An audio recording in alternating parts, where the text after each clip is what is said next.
Last place at the end of lap one comes home to win the Sakir Grand Prix. Last to first. It rarely ever happens in Formula 1, but during the 2020 Sakir Grand Prix, that's exactly what Sergio Perez did. As the lights went out, George Russell stole the spotlight as he outdragged Valtteri Bottas heading into turn 1 in his one and only outing for Mercedes-Benz. However, the man starting in P5 arguably got the best start on the grid as he jumped both Leclerc and Verstappen ahead of him to move up into P3. But then he was punted into a spin at turn 4, dropping him right to the back of the pack. As he came into the pits, most people would probably have bet on him picking up a few points and maybe, just maybe, finishing on the podium.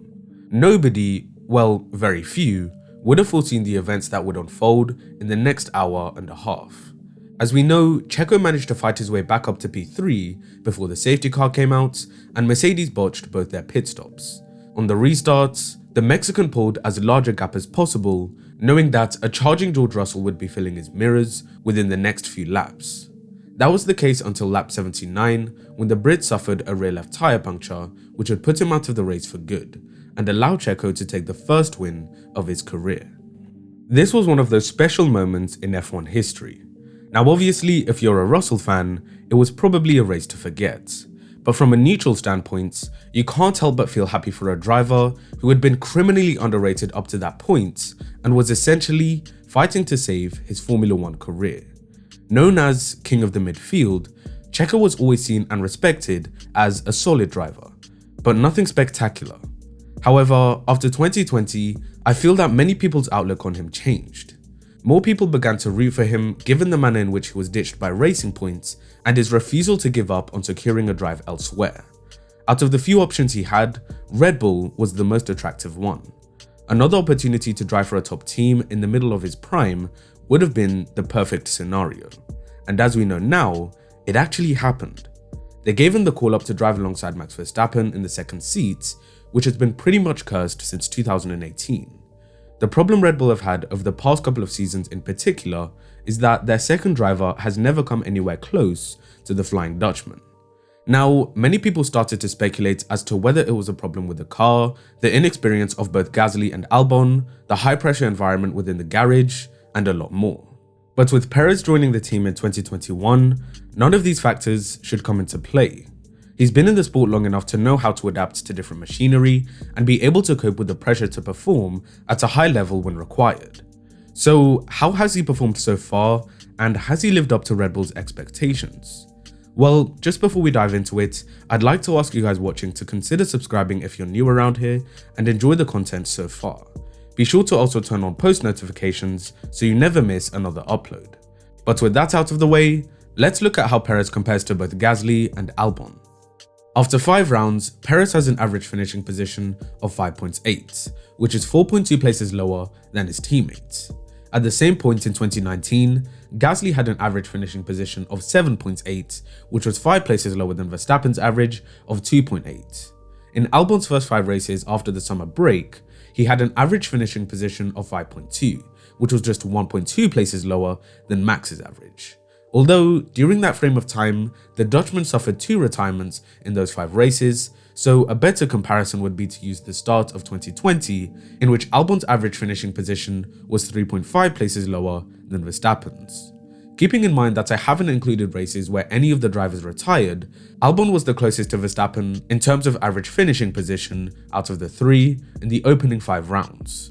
When it comes to qualifying, Checo's average gap to Verstappen stands at 0.471 of a second, compared to Gasly's 0.438 and Albon's 0.383 in 2020. I didn't include the stats for Albon in 2019, simply because there were only 2 qualifying sessions out of the first 5 they competed in together, which probably wouldn't have been an accurate representation. Be aware that these comparisons don't consider the track being driven at, or conditions such as the wind or track temperature. They also don't take into account the fact that Verstappen has evolved as a driver over the last 2 years, so it should be noted that Perez is up against the best version of Max we've seen. Nevertheless, however, these statistics look a little underwhelming for a driver of Checo's caliber. But stats don't always tell the full story. For example, his P5 finish in Bahrain came as a result of his brilliant presence of mind to reignite the engine with no radio comms. He didn't get frustrated, he didn't lose motivation, he simply got on with it and managed to bag a fantastic result in his debut race. In Portimao, his brilliant tyre management helped him secure a P4, and a perfectly executed strategy in Monaco helped him leap from P9 to P4. So far, he's only had one low in Imola, but even that weekend still had positives, in that he became the first teammate to out-qualify Verstappen on pure pace since Daniel Ricciardo in Abu Dhabi 2018. So far, he's been solid, but not yet where he or Red Bull expect him to be. The whole reason they signed him was for him to be a strong rear gunner to his teammates. Given that the RB16B is at least a match for the W12, if not faster, Perez should be the one beating Bottas to the final spot on the podium behind the main two. And one of the best ways for him to do this is to improve his one-lap pace. The gap between himself and Verstappen in Spain and Monaco was almost a full second, which is far too big to obtain a competitive grid position and have a chance of challenging for a podium.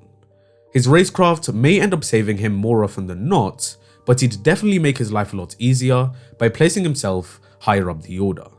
The McLarens and Ferraris are also a lot closer to the Mercedes and Red Bulls this season, meaning that falling behind the likes of Leclerc and Norris, who are both in superb form, can happen a lot more. Checo will not only be one of the defining factors in the Constructors' title, but also in the drivers. Red Bull needs another driver up there with Max to help strategy-wise and leave Mercedes with fewer options. If they can use Perez to put the reigning champions under pressure, mistakes could start to emerge as a result. He's got all the tools in the bag to be able to deliver great results for the team on a Sunday.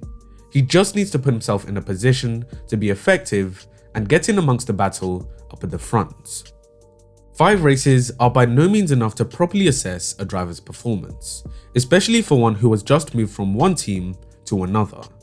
Learning how a car behaves in different conditions and adapting to those changes can take time, sometimes longer than one might expect.